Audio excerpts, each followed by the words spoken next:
All right, guys, let's put this blaster together. So this gel ball blaster is from a newer brand called PIECIS, P-I-E-C-I-S,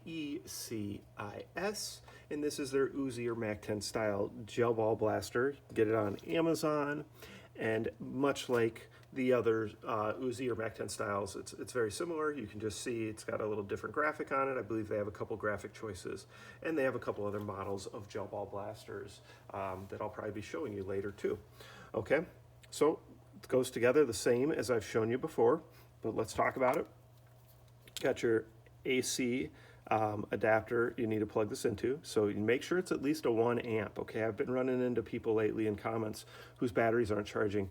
This needs to plug into a decent AC adapter. Okay, so plug it into something that's at least 1 amp, something that would at least charge like an iPhone, and then you should be okay.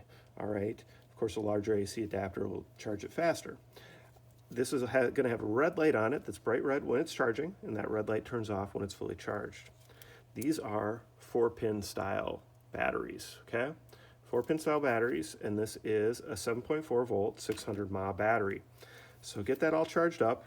Might take a couple hours. It's going to have charge when it comes to you, but it's best to go ahead and just fully charge it anyway. So you're going to want to do that right away. Also, you're going to want to soak the gel beads right away.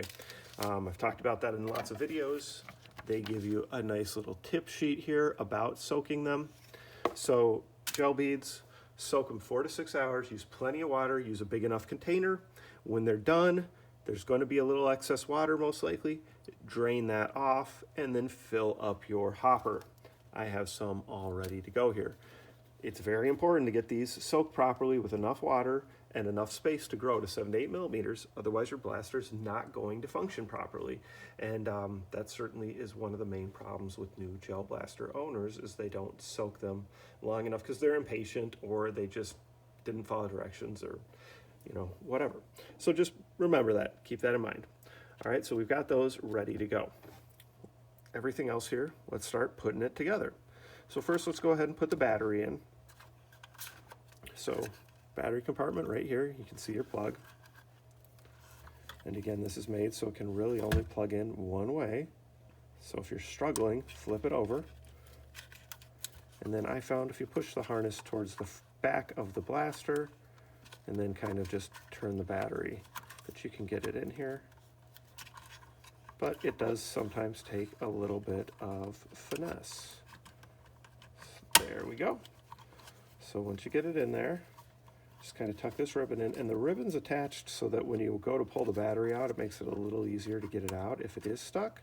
And remember, just like with all the other blasters, if for some reason your battery is stuck, be patient and gentle getting it out. Don't rip out the wire harness. You don't want to deal with that, okay? So battery's in here.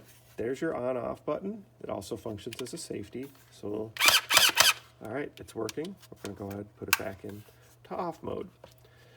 So this is what looks like the traditional magazine, and be awesome if it fed the gel balls through from there, but this blaster doesn't work that way, and this is for storage of additional gel balls, which is a great idea too.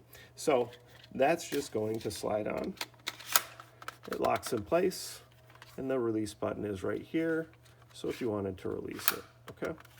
And then we're ready with that. So looking at the accessories for the front, you've got your laser here, okay? Just hooks onto a rail, and that's your only rail option right now. This just twists to turn it on, okay? You can see there it says on, off on here, and a little arrow. So that's just gonna go right on here. Just kind of, if you need to loosen it, do so, and then once you get it in place, tighten it down.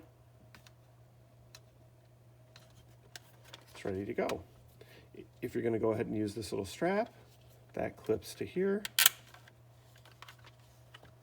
and then the muzzle or flash hider just pushes on. So then we're left with your bracket for your gel ball hopper. So to do so, I'm just going to push this way, and we're just going to push it all the way on. So just slide it on. Okay, and it should stop. You can see there's an arrow here. That's the direction you're pushing it until it stops. Once it's on there, you're good. You don't need to take this off again. It was really just off for shipping purposes. So now we're set to go. Just put on the gel ball hopper that's full of gel balls. Since this one is completely full, easiest way to do it, hold the blaster upside down in my opinion, and just spin your hopper on. All right, so there it is, all ready to go. The new Uzi / technically a Mack 10 style gel ball blaster from the brand PIECIS, P-I-E-C-I-S. Yes, I know it's technically a Mack 10, however, they're labeling it as an Uzi on Amazon, so I'm gonna call it both of those. So there you go. Check it out on Amazon. They do have some other models, and I believe they have some other designs of this one as well. So I will do a demo of it. We'll check the FPS. I assume it's going to perform like the others that we have seen that are very similar to this. Please continue your support and watch my videos, like them, subscribe, participate in my contests. I might even start doing more than one gel blaster contest per month, so stay tuned.